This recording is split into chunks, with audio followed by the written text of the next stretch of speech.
Good morning, everybody. I'm just making the part 2 today of the no-dig beds.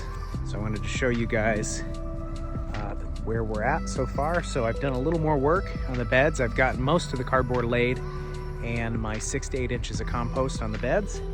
And I did actually line them. I hadn't done this in the past, but I think it's a really helpful trick. I basically just took some landscape ties, little bows, and pound them in the ground there, and then tied some twine from one end to the other to measure my 4.5 feet beds and my 18-inch 1.5 foot pathways. So I've gone ahead and laid these all the way down. It's about 75 feet, and I'm actually gonna do a third one here, so I still have a little more cardboard to lay and do that last bit. And then also down at the end, I have to pull back the plastic and stretch these a little bit further so that they meet down there. They'll probably end up being close to 90 feet by the time I'm done, but these again are for the sprawling summer crops. So we've done that initial lay the plastic down, suffocate the grass and the weeds, and then we got our cardboard, which it took quite a bit of cardboard to get through this deal here, but then we laid 6 to 8 inches of compost, lined everything out, and did the rake. And then what I'm going to do from here is probably just walk on top of these again to compress the beds and get everything nice and firm, and that'll help for planting directly into those, so everything is firm and structured for the plants. And then I'll also go ahead and lay my initial amendments, organic amendments. I'll do alfalfa pellets, probably some blood meal and bone meal to get me a well-balanced set to start here. And then I'll go ahead and rake that in so that it's all ready to go, give it an initial water. And I do have my second installment of the Farmer's Friend field irrigation kit. So that's 5 sprinkler heads with a 100-foot line. So I'll probably just run that up the middle row here. From all the way to the greenhouse to the top here by the well house, and that will sprinkle overhead for this whole side. So I'm excited about that, to have this on a timer system, so each side has close to an hour each morning to water, depending on if it's raining or not. So we'll get that going. But yeah, really excited to have these beds. I'll kind of show you guys as we make more progress. But then what I have to do is come in with the tractor before I do this other bed, this third bed here, and add my leaves in the aisleway like I did with those beds over there. And that'll eventually break down and whatnot and keep suppression of the weeds and grass from coming up. Again, a really, really effective way of not interrupting the soil life and not bringing up a lot of those weed seeds from down below that are then going to top your beds. So at this point, we're going to have much more minimal weeding. And then as the years go by here, these beds are only going to become more fertile and established. So we're excited about that. So yeah, my goal will be to take this plastic back, extend these beds back to those beds, so we have one flush system, clear up this plastic, and then we'll be cooking. And then also, I went ahead and kind of lined out, starting to lay the plastic and just clean everything up back here on the back end of the greenhouse, where the cat tunnel will eventually go. So I've kind of lined this out here, and then it's a 50 foot by 14. I think I gave myself 16 feet wide, but I've laid the initial plastic there. It's going to kind of go almost to the back of the greenhouse there with a walkway behind, and then it's going to come out here 50 feet. So we're going to have that all set there. First, I'll get the grass killed down. I'll probably turn these into beds first, and then we'll get the cat tunnel eventually. And that'll be where tomatoes, cucumbers, a lot of those plants that like the heat and cover, and I can control the water situation so they're not getting overhead watering, but instead in the tunnel I will do drip irrigation, so that's a little more controlled. So anyway, just wanted to show you guys updates on that. It's starting to kind of make sense where some of the natural pathways and driveways are going to be. I'll keep everything. I'm not going to use stone or anything like that. I may use mulch in certain areas like I did in the gardens, but just to kind of start to plan where the tractor is allowed to go, so I'm limiting my compaction and irritation to the soil. Excuse me. And then also what areas I'm going to let grow up. We do a thing here called no mow May, which basically we don't mow except for pathways and walkways until mid-May so that we can see all the wildflowers come up here. It brings in the pollinators, the beneficial insects, a lot of the wildlife. If I can capture the geese here in a minute, that have started to land not just on the big pond, the big lake, but now they're traveling over to my little pond, which is pretty cool. It makes me feel like it's officially a pond. I think you can see them there. I'll try to get a close-up of them. But just establishing these little areas of wildlife. So we've already got some flowers and whatnot coming up, and I'll mow the initial walkway paths. And it's kind of a cool scene to have these little pathways where you walk and everything else is kind of tall and lush around. And then when I do decide to mow some of that, I go ahead and collect as much of the clippings as I can and throw them right on the compost pile. So that's really helpful. You don't have to worry about weed seeds and things like that at that point, because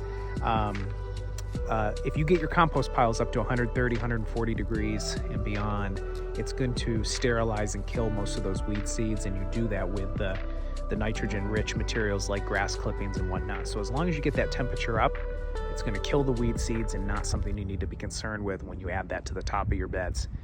But at the worst case with these no-dig beds, again, weeds are kind of on the surface level. You're getting them, blown in, or they're coming on top with that compost. Quick, easy to peel those back, pull them out.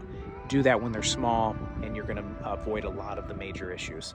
So anyway, I'll show you more updates here in this part 2 as I get the beds a little more complete. And then just for fun, of course, showing you guys all the growth here and the new seedlings popping up, which is very exciting in the greenhouse. I love coming out here in the morning and giving the initial water if needed, and then getting to see the progress on everything. So things are springing up, getting to the point where these mornings I'm going to stop using the heat mats because we're having warmer nights. And obviously with lettuce, it's a little bit harder to get it to germinate when the temperature's too high. So I've struggled a little bit here with putting lettuce seeds along with some of this other stuff on the heat mats. So what I'm going to try is to sow some lettuce today and put it outside. And I'm going to see if in the trays outside it does a little better with the cooler nights, and see if I can get some last minute lettuce going here before the heat of summer. So I'm going to attempt that, but I wanted to show you guys just some of the progress in here that's exciting.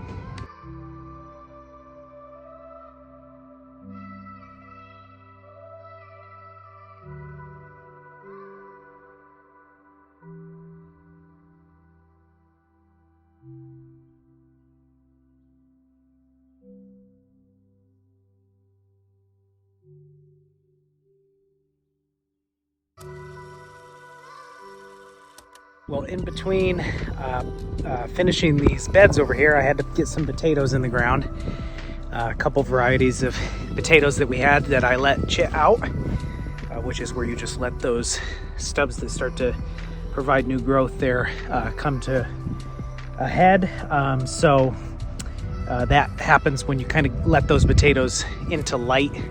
And then within a couple weeks or so, they start pushing up those shoots. So I'll show you guys, but we went ahead and put it in this bed here next to our sweet peas, and I was able to get quite a few in the ground. I'm going to cover these up, but I was really happy to see the quality of soil.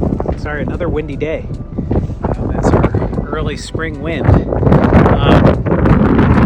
Yeah, I was really happy with the soil when I uncovered these. So this is the one exception in no dig when you actually do interrupt the soil, and that's for things like potatoes, beets, your root vegetables. So in this case, I do have to dig a hole, and then obviously I have to dig to pull those out. But you try your best not to interrupt the soil. Potatoes and root vegetables are the exception. But yeah, this is, since these beds are somewhat newer, I had to kind of dig through and see what was going on under there, and everything was really, really looking healthy and good. So I'm going to cover these back up, try not to let the sun cook the microbes in there, and keep that life going. And then tomorrow morning we'll give it a water when I do my overhead watering, and we'll see how this bed does. But I'm excited to put the potatoes to work. Okay, you guys, don't let me fool you by saying a part 1 and part 2. This is definitely a multi-day job, especially when you have a baby, a little one. So just going to show you guys some progress updates here. I've got my cardboard finished here. I've got 2 beds finished with my leaf center, which I was really excited. Those leaves have been sitting since fall and are starting to look almost mulchy with a lot of worms and different organisms inside, which is great for the pathways. That's gonna make sure that the cardboard or the grass underneath the cardboard stays suffocated. It's also a great, there's a lot of beauty to using this. Mulch is great as well, but the leaves break down really, really nicely into a fine mulch that's gonna suffocate any of those weed seeds trying to come up through, especially in the beginning. And it's a great area for microorganisms to live and thrive, and then feed those nutrients to feed into the beds. So I've gone ahead, I've finished these 2 beds. Again, they're 4.5 feet wide with 18-inch pathway. It ends up being a little bit wider pathway once I lay everything. And then I've gone through, I've raked everything. I've added my initial natural amendments, which are alfalfa pellets. I've showed this in another video, but those do really well. Once the water hits them, they separate and help build the structure of the soil. And then on top of that, we have bone meal and blood meal for nitrogen and phosphorus. So I'm excited to have all that on there, and then I'm gonna just rake that in. And what I've done is, I mentioned too that I have the Farmer's Friend field irrigation kit that I use for that 5 sprinkler system on that side. And we're gonna do the same over here. It's roughly the same width.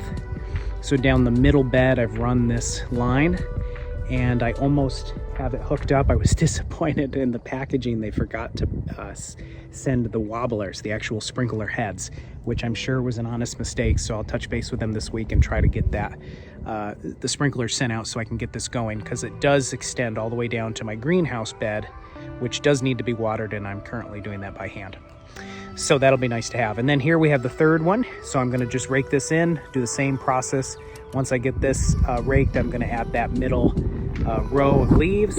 And then on the outside, we'll probably go with mulch or something heavier duty. I'll extend this cardboard a little bit further just to keep the grass line from creeping in. We'll make it nice and neat, and then probably line the whole thing with logs, fallen logs we find around the property, which is a nice way of just outlining so we know where the bed's end and where I can mow and whatnot. So we have most of that done. I'm excited. And then I will continue to add to this video as I finish here, get this last one set and get the irrigation up. And again, it's okay for these things to take time. That was a lot of work. Thankful to have the tractor to move the dirt around, and I found another great compost company in the area. I mentioned that that's something I'm going to be trying to make more of. But yeah, anyway, so excited about that. Started getting this area cleaned up a little bit, and then we're going to get ready for our caterpillar tunnel here, get this grass killed down and whatnot. But yeah, another update in a day or so here on this video when I get the last bed completed. And then we're going to put all our summer veg, the sprawling veg in there. So corn, beans, squash, maybe some cucumbers, peppers, things like that are overflow from the greenhouse. And we're having family come down this weekend for Easter weekend, and also sold quite a few seedlings so far to the local community. So I'm excited about that and the response, and where these gardens are going to go here in the next handful of years. So more to come. Okay, you guys, we are just about done with our no-dig beds here. Are probably all we're going to do for this year. So thanks for watching this second part 2 of this video. I've gone ahead and put in my 3rd bed down here with the leaves. And then what we did is we got one of those longer, I'll see if I can show it on this video, but a longer rake that I've gone down and smoothed the beds. But before I did that, I layered some alfalfa pellets, blood meal, and bone meal on all these beds to give us a good balance of nutrients to get started. And then we're gonna water these like we are now with our next set of Farmer's Friend, the field irrigation kit, which I'm loving. It did work perfect for each side of my garden to cover everything. It's going over just a little bit, which is great if I added any more space, or I could turn down my spigot to kind of shorten the width of that spread for the sprinkler. So there's 5 of those going all the way down to the greenhouse. I have a turn right down there, and it waters that most recent bed. So put down the amendments, raked that, and then I'll finish off this cardboard with either some mulch or logs and leaves to kind of just tighten everything up and clean it up. But we're all done and things are looking great. So over the next couple days, I'll continue to water just to firm things up, and then walk on this to just compress everything. And then we have a ton of seedlings, which I'll show here in the video, that are ready to go in the ground. Everything's done really, really well. In the greenhouse, we had a couple 80-degree days, or close to 80 degrees, so things have really like sprung up. So I'll show you guys some of that in this video. And I even fooled with doing corn in CD60 trays, which it's getting tight quick. That stuff sprouted quickly and the roots are coming right out the bottom. So I'm gonna just attempt to transplant that, which I know is interesting for corn, but we're just gonna see how it goes. So anyway, these beds are done and I'm really excited about it. And I'm looking forward to filling them up quickly. We have a ton of summer veg that's ready to go. So the job now is to just maintain these, continue to layer mulch, compost, and leaves to keep building everything up. And then in addition to that, my parents are down from New York. It's over Easter weekend. And my dad is a daylily farmer and hybridizer, and he brought us down some more daylilies to fill our beds. There's one there, and we put about 15 in this bed, and those grow so quickly down here in this climate. So those will do really well, and the sprinklers reach out here so these mounds get nice and done. And then our apple trees are looking beautiful as well. Things are growing quickly.